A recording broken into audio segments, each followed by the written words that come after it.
everyone and welcome to the Enemies Elite, and thank you for joining me as we talk about the Floor of Death story arc within the Tower of God webtoon series. A really good arc in where we meet some new faces, new characters such as Grama Jahad, Joe, plus Ulrich Maisno returns to the story and Karaka meets up with Team Rachel. So in this video I'll be giving you my thoughts and opinions on the lore given to us on the Floor of Death about Arlene and the floor itself, while also talking about the new characters that are introduced, and in part 2 of this review I'll focus on our main cast like Bam, Rachel, Kun and the rest of them. So then without further ado, let's take a look at the new characters involved within this arc and some of the key pieces of lore and information that were given to us, starting off with the information about Bam's mother and the true reasons behind the system of the Princesses of Jahad. So the information about Arlene was really fascinating to learn. However, we're told that while she was recording her story within her pocket, her mental state wasn't the best. So we have to take some of the information with a grain of salt. Because we know that she was fiercely vengeful towards the King of Jahad, as well as the fact is, being in a very fragile mental state, some of the stuff that she mentions could be over exaggerated. So let's just go through what was told, shall we? Now then, Arlene was Bam's mother, or at least the lady who brought Bam into this world. However, her full name is Arlene Graces, which after hearing that full name, two things rang in my mind. The statue known as the Hand of Arlene, which we saw way back a few arcs ago in where Bam went off with Fog, with Dovik and Ran at the time, when Kun was thought to be dead by the rest of the cast members. As well as the fact is, this just confirms a reason as to why Fog named or gave Bam the surname Graces.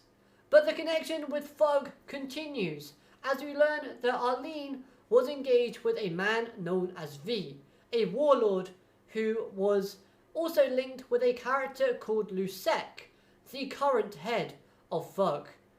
Now Lusek once served under V as an ally, so this possibly gives us more reasoning as to why Fog named Bam Vile Jewel Graces.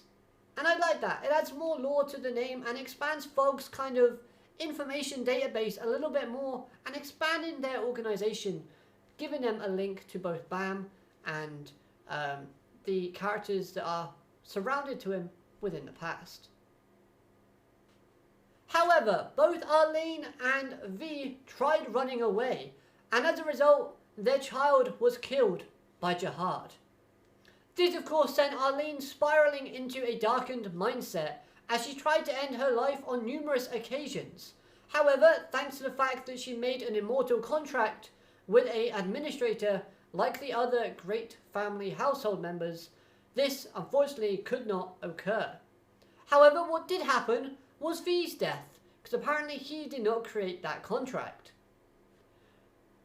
Apparently he killed himself after seeing how much suffering Arlene was going through, because he just could not handle it and put up with it. Until eventually Arlene did escape the tower, seeing such a beautiful night sky, almost like a paradise in her eyes. She offered the body of her dead child to the gods outside of the tower, still wanting to quench her thirst and desire for revenge against King Jahad for what he put her through and everything else. But the question I have about that statement is, did V really kill himself?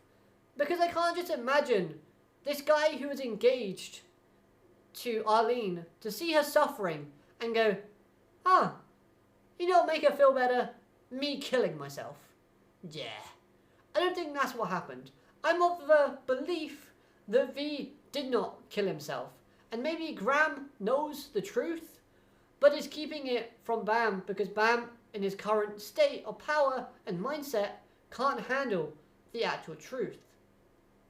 Personally speaking, I think maybe a situation, which is also possible that could have occurred, was Arlene and V were on the run still, and there was an enemy that they could not escape from together. So V knew that even if he went up against his enemy, he would die in the process. Offering up his own life, dying, while giving Arlene and the body of the dead child time to run away and escape. I feel like that could be a more plausible outcome. And with the mental state breaking and deteriorating of Arlene's character, she might have interpreted that as, well, he killed himself. Because he knew full well, because I knew full well, that none of us could have beaten that person that killed him. Who knows? It's still up in the air. Maybe we'll learn more about it in the future. Now, I don't think we're ever going to see Arlene again in real time. Surely in flashbacks we probably will do, because we still need to learn more about her past and Bam's past as well. Yes, she made an immortal contract with an administrator within the tower. However, I'm of the belief that the contracts within the tower that are created only apply when you're inside the tower. Which, thinking about it, she escaped. So this contract would be null and void. And if we know that she was trying to kill herself already, after offering the body of her dead child to the gods, in one day hoping and praying that they'll revive him or her to basically exact her revenge, I'm sure she would have believed in that idea and killed herself straight afterwards, or sacrificed her own life, thus granting her peace from the torture that she was currently in after she made those records within her pocket. One thing I really did love though was seeing the transition after we learned the story, because we transitioned straight to Rachel's character as she's believing that she is that destined child who will collect all of the thorn fragments and fulfill Arlene's wishes. Now, how would she have found this out? Well, maybe she would have learned more information from Lucek when she entered the tower and joined Fug. Maybe that's a possibility. Or, since she would need to have known this information before going into the tower, maybe there is a recorded diary or records of Arlene's story and past events outside the tower that she herself created, and upon reading this was enough to inspire Rachel. And she gained her confirmation about Arlene's story being true by finding Bam on that fateful day when she found him. Nevertheless though, after reading that information and finding the information out, learning about Bam's existence, this was enough to make Rachel implement herself into the narrative and the story, inserting herself as that destined child in order to make herself feel more important and become the heroine of the story like we know. Of course, she's playing this whole I want to see that scene that Arlene described about the starry night sky, but I think that's still a bit of a ruse and something we need to flesh out later on. So briefly, we learn about the creation of the 13-month weapons, in the fact they were created because there were 13 irregulars who first conquered the tower. We got the King Jahad and 12 other subordinates that climbed with him. That's right, there were 12, not 10. Of course, the other two were Arlene and V, but because of what happened between Arlene, V and Jahad, they were erased from the tower's history. All that conflict between V and Arlene, and maybe some dispute amongst the other members of the 10 Great Households, only came because when they first conquered the tower, they stopped at floor number 130 floor, because Jahad took pity on the tower's people and became the king, much to the disappointment of some of his companions.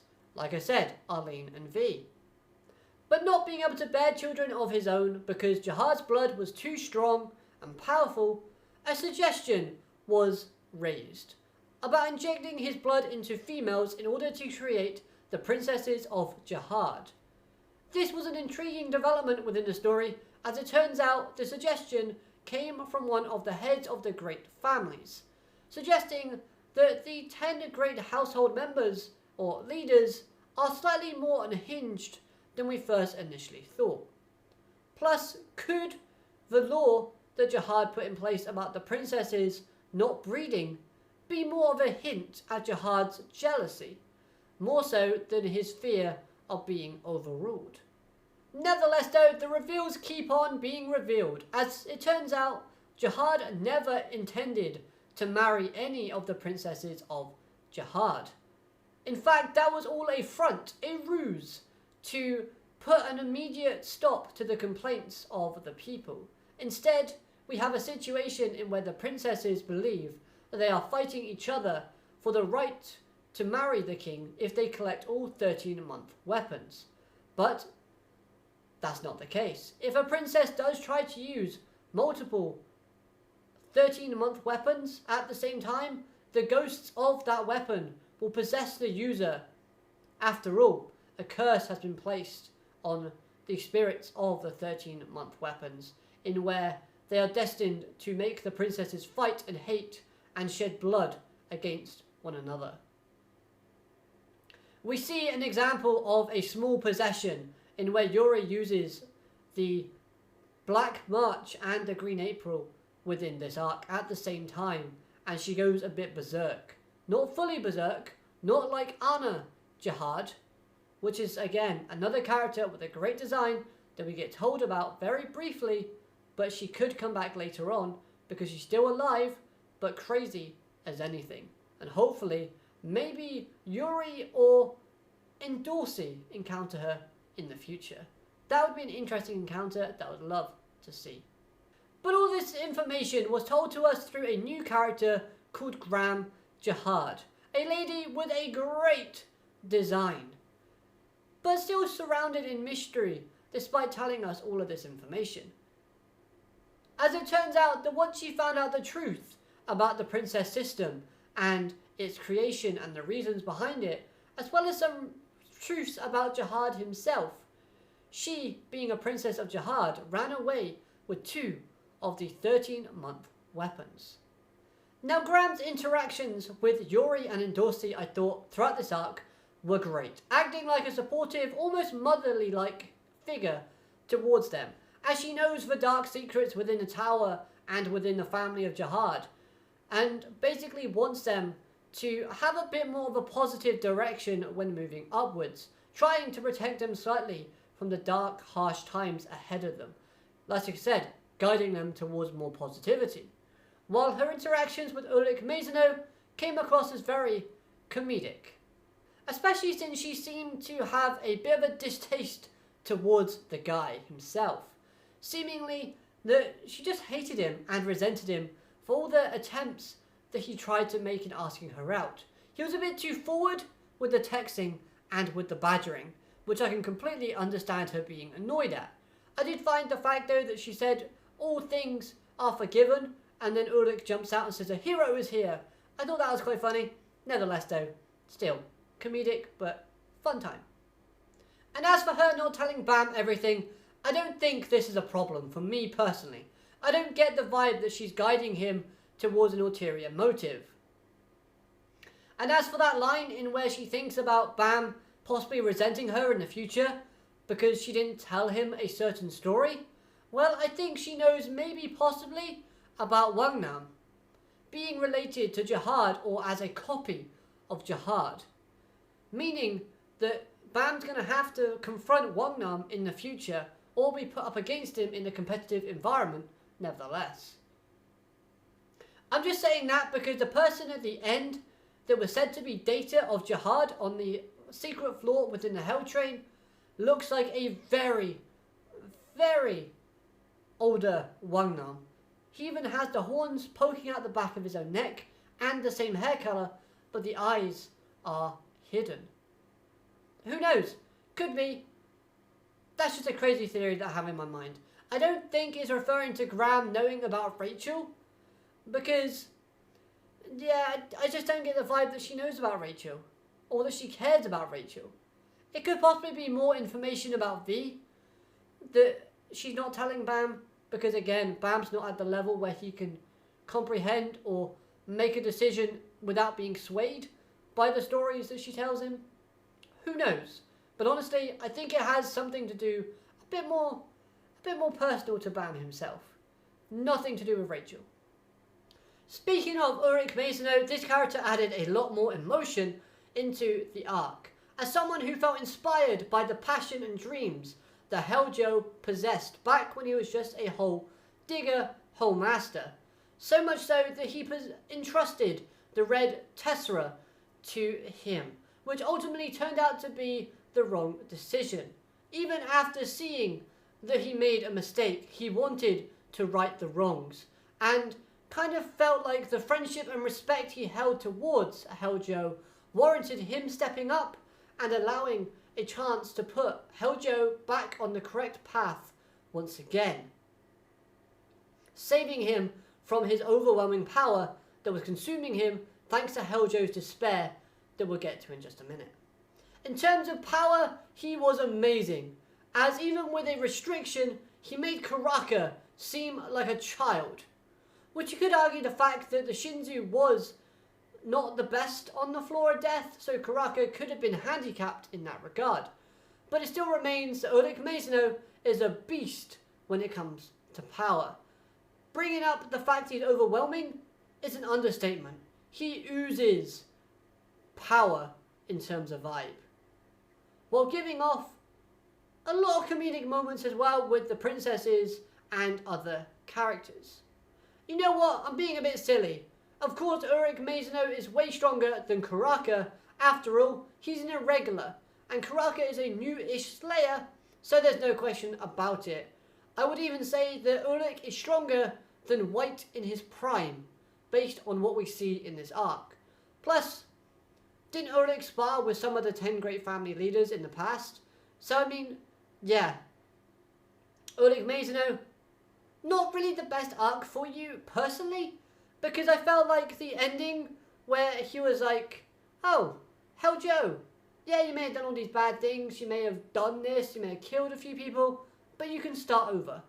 I thought that was a bit insensitive of Ulrich to say so, because it's easy for Ulrich to say that because Maisano has all this power, he has all this credibility, but after taking everything away from Heljo, it's going to be a mountain of a task for Joe to gain any form of respect or dignity back, even if they had their memories erased at the end.